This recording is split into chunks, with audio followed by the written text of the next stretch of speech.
നമുക്കൊരു മുട്ട ഓംപ്ലേറ്റ് ഉണ്ടാക്കിയാലോ. നമുക്ക് സബോള കട്ട് ചെയ്തെടുക്കാം. ഇതാണ് സബോളയും മുളകും കട്ട് ചെയ്തത്. അതിലേക്ക് അല്പം ഉപ്പിടാം.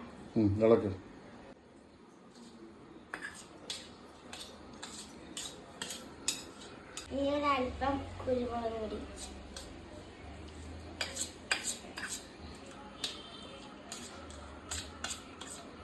ഇതിലേക്ക് നമുക്ക് മുട്ട പൊട്ടിച്ചിടാം.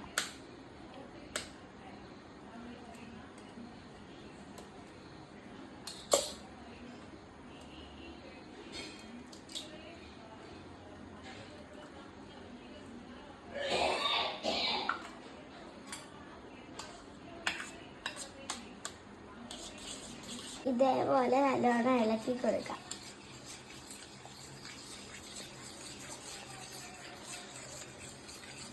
നമുക്ക് സ്റ്റവ് ഓൺ ചെയ്യാം.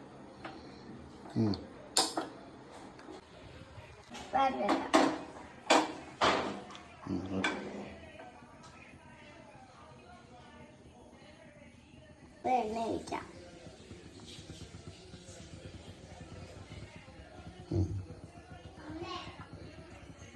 എണ്ണ ചൂടായി വരുമ്പോ നമുക്ക് കലക്കി വെച്ച മുട്ട നമുക്ക് ഇതിലേക്ക് ഇടാം.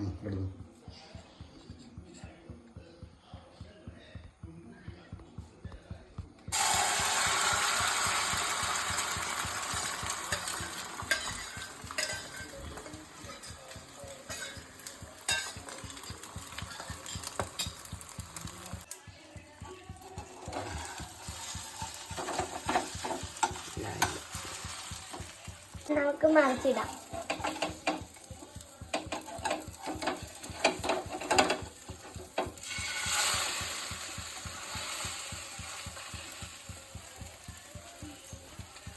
നമുക്കിനി ഇത് ഓഫ് ചെയ്യാം.